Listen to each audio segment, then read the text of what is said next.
Hi everybody, welcome back to my channel. Today I'm going to tell you about some books I've read recently. Okay, so these are books that I read in July and August that don't have their own dedicated video. I try to do a recent reads every month, but I'm failing at that this summer because there's an awful lot of stuff going on. So I didn't do a recent reads video for July. This is supposed to be just my recent reads video for August. It's late, so it's 2 months worth of recently read books and late on top of that. So I'm really sorry that my chaotic life has spilled over onto this booktube channel and is now affecting you. I will do my best to rectify that in the future, but for now, let's just talk about some books. So, back in July, my Kindle roulette pick was Hotshot Doc by R.S. Gray. That's when I randomly scroll through my Kindle library and pick a book and then read it, just to work my way through my ridiculously sized ebook inventory. So, I read Hotshot Doc back in July, and then in August, I read Make Me Bad by R.S. Gray. Hotshot Doc is the story of Bailey, who is really great at her job of being a surgical assistant, and she assists doctors in surgery, basically. And Bailey finds out that the doctor she's been working with and for a long time is retiring, and she's going to have to find somewhere else to fit. So she ends up taking a position as a surgical assistant for the biggest jerk doctor in the hospital, Dr. Russell. So Hotshot Doc is an enemies to lovers romance. These two, I don't even know if they banter well, because it's mostly just she's intimidated by him. He's this foreboding presence, and he really doesn't have any use for most people, including Bailey. So I'm not sure that they even banter so much as just openly dislike each other, and they, he doubts she can do her job as well as he wants her to do it, and she doubts that she can continue to do a job for somebody so arrogant and jerk-ish. And the story evolves from there. Bailey is the guardian to her teenage sister. Their parents have died, and she's an awesome character. She's an awesome heroine. She's got her stuff together. They struggle, but she does everything that she can to provide for and be a constant support to her younger sister. Come to find out, he's not the ogre that everyone thinks he is. He does have a little bit of a soft, squishy center that he just prefers to guard. The best part of this reading experience is that I listened to the audiobook and did most of that listening on a longer car ride with my husband. So I forced my husband to listen to Hotshot Doc by R.S. Gray. That's not the best part, though. The best part is that he, seemed to really enjoy it. There were some laugh out loud moments. There always is when you're talking about an R.S. Gray book. And my husband was definitely laughing out loud. Something funny would happen, and we'd kind of steal looks at each other, And it was cute. It was a great experience, and I wish that it happened more often. There have been a couple of really awkward times where he's gotten into the vehicle and my erotic romance audiobook will start up, and a long string of really steamy, explicit words will come out of our car stereo out of the blue. Those have been really awkward moments. And so I was very happy to have this experience where he could actually listen to the majority of the book with me and realize that I'm not just listening to porn on my way back and forth to work. I'm actually listening to some funny, heartfelt, and good stories. And that's what I get from R.S. Gray. Unfortunately, I did read Make Me Bad by R.S. Gray. This is the story of Madison, who is a 25-year-old virgin. She's prudish, she's innocent, naive, all of those things. And she approaches bad boy Ben to make her bad for her 25th birthday. She wants all the experiences that one would presumably have by the time they're 25, and she's relying on him to give them to her. And Ben, a lawyer, delivers on his word. So, unfortunately, this is the first R.S. Gray book that I really didn't have a taste for. I didn't enjoy it. I would probably give it 3 stars because R.S. Gray is a reliable romance writer. I mean, she writes well, and her books are... I can't complain. I can't complain about R.S. Gray's writing. In this case, I had a trouble with the subject. I realized that I really prefer her enemies to lovers or her hate to love romances. I think that they're funnier. I didn't find Make Me Bad very funny. I found it kind of cringeworthy, actually. It just felt awkward to me. There's a definite kind of R.S. Gray book that I'll be seeking out in the future, and it's probably for sure Enemies to Lovers, Hate to Love. Speaking of romantic comedy, I read The Hating Game by Sally Thorne, and I did this in July, and I did this with the intention of including Sally Thorne in a series that I'm doing of authors that I'm giving a second chance. The first Sally Thorne book that I read was 99% Mine, and I did it earlier this year when it was initially released, and I hated it. I thought it was terrible, and I couldn't figure out why everybody was so in love with Sally Thorne, an author of The Hating Game, because 99% Mine didn't even come close to being a well-written, memorable contemporary romance novel or romantic comedy. Sorry if that sounds harsh, but it didn't. Unfortunately, The Hating Game is the only other book out there by Sally Thorne. So there wouldn't have been much to talk about except Sally Thorne's lack of writing these days. Interestingly enough, the back of The Hating Game teases at a novel called The Comfort Zone. And if you do any research into The Comfort Zone, you'll find that that project is off the table. That book will not be coming out. So I have a lot of theories. I could do a lot of speculating, but we're not here to do that. I'm just going to talk about The Hating Game. I read it and I absolutely loved it. This is one of my favorite romance novels of all time. Everybody who says they love it, they are absolutely 100% on point. Like, this book is great. It is better developed than 99% of the romance novels I've ever read. It is hilarious. It is just delicious. Like, I loved everything about this book. I don't even know that I have any criticisms about it. I'm getting way ahead of myself. Let me tell you about The Hating Game in case you've been living under a rock and you've never heard of it. It is the story of Lucy and Josh, who are executive assistants to co-CEOs of a publishing house. They're from 2 very different kinds of publishing houses, and those publishers merged and they found themselves having to work together. They work very closely every day. He is a more buttoned up corporate type of executive assistant. Lucy and her boss are a little bit more free-spirited, a little bit wilder and less conforming to some certain rules than Josh and his boss. And basically it becomes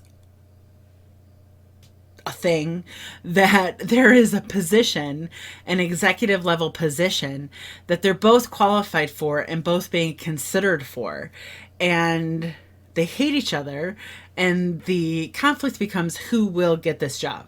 They have to make presentations to their employers to see who is qualified. It's really funny and really adorable. Or if you want to walk down speculation lane with me for a minute, then we could ask ourselves, why was Sally Thorne's debut so much better than her follow-up? And I truly believe as intricate and as detailed and as funny and as Like, the timing of this book is perfect.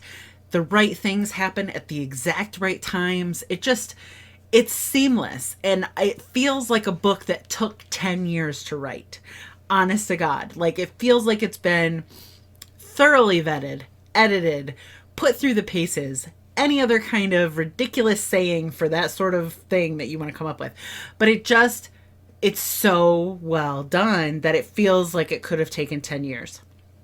Fast forward to 99% Mine, which came out, a year later, and you don't have a well-written, well-plotted, well-developed novel. So take from that what you will. But I highly recommend The Hating Game if there happens to be another person on Earth who likes contemporary romance and hasn't read it yet. I'm not sure there is, but speaking of sticking my foot in it, I also read Baby Doll by Hollie Overton. My first experience with Hollie Overton was The Walls. And I did talk about that book. Did I talk about that book? I can't remember if I talked about that book here on BookTube or not. But my biggest problem with The Walls is that it was not at all the book that was marketed to me. And I was angry about it. I was angry about it. And to be honest with you, Baby Doll isn't really the book that it sounds like it is either. The story is about a young woman who escapes captivity with her daughter who was born in captivity. And Hollie Overton's books are sort of portrayed as thrillers and really exciting thrillers. I mean, this book is called Riveting, refreshingly brisk, moves at breakneck speed. I mean, there's so much about this that sounds like it's a fast-paced, suspenseful thriller, but that's not the case. And I am very appreciative to Alex, who pointed that out to me, that she had heard Baby Doll was more about the aftermath, that it had nothing to do with her escape. It had nothing to do with her captivity. It was all about the repercussions of returning to life after you've been victim to this. Hearing that, I was a little bit less interested in the book because I am I love a fast-paced, exciting thriller. So I was a little less interested in this book. However, I did read it, and it was really good. First of all, it's surprising. The depth of these characters is impressive. Hollie Overton is not afraid to go places that are uncomfortable or controversial. I just felt like there was so much more to this book than meets the eye. And I think that maybe they're being intentionally vague to try to captivate the attention of thriller readers, when in reality, if they were very forthcoming about the type of book that this is and about all that it contains, there's a whole other section of readers that would be interested in this. But I do recommend Baby Doll to anybody who does love, and I've been talking about this a lot recently, a good character-driven, it's not a mystery, and it's not really a thriller. I feel like there needs to be another category here. It's just this character. They're books that are character-driven, where your characters are experiencing traumatic or extreme circumstances. So there's just all this emotional depth. I mean, I feel like Lost You was one of them by Halen Beck, The Whisper Man was also billed as a crime thriller, but way more character driven and intense. And maybe that's where these genres are going. I have no idea. And I don't mean to start a conversation that's way bigger than what I've read recently. So we'll move on. But I do recommend Baby Doll to anybody who likes that kind of thing. Lastly, I want to talk about the book 13 by Steve Cavanagh. So I requested the arc of 13. I didn't end up doing an arc video that included all of the arcs that I read in August. So 13 didn't get its own. But that's not to say I didn't like it, because I really did. I just don't think interest for 13 will be as close or high up there to the interest that my subscribers may have had to The Whisper Man and to Lost You. So that's mostly because 13 is book 4 in a series of legal thrillers about one guy, Eddie Flynn, who is a criminal defense attorney, former life spent as a con man. And the reason that I requested this, and I do everything that I can to avoid requesting books that are not the first book. Like, there's been a lot of times where I've accidentally requested something that's the second or third book of a series, and I never end up liking it. But I knew this was not the first book in a series. However, I requested it because the concept sounded so great to me, which is that a serial killer works his way onto the murder trial of the person that he's framing. So, like I said, this is a legal thriller, and I know that I mentioned in my Whisper Man video that one of my least favorite categories of the thriller genre is crime thriller. Below that even is legal thriller. They're just not books that I seek out. Part of the reason is I think that they have this reputation of being boring, full of legal jargon that nobody understands or wants to understand. They take place in a courtroom. Like, how exciting does that get? So maybe I don't dislike legal thrillers as much as I think I do. Maybe I'm just too susceptible to the stereotype of some legal thrillers that I'm not giving them enough of a chance. Anyways, 13 was really good. Like, it was great. Like, it was so good that I do want to go back and learn more about this Eddie Flynn character. He is a fun guy. Like, he's a fun character. He's super smart. He's smart. He's cynical. He doesn't have a lot of respect or admiration for, the types of individuals that would typically be in a courtroom acting as attorneys. He breaks the mold of an attorney, and I think that really helps this particular thriller. Like, I don't know how rooted in fact a lot of these devices are, or a lot of these twists are, or a lot of the methods that the main characters use to investigate things, or strategies that they use. I don't know how realistic those are.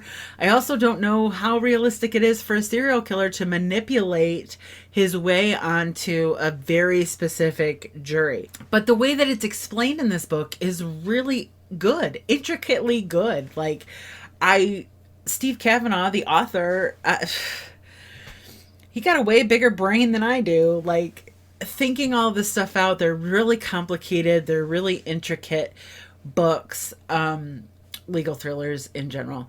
And that's been part of the standoffishness. But when you put something as deliciously tempting as serial killer and like a sardonic, cynical con man with a cool sense of humor, and I mean, it's a recipe for something that I would really enjoy. And I did. I really enjoyed 13. I think that the earlier books seem difficult for me to get my hands on if I'm remembering the results of my searches.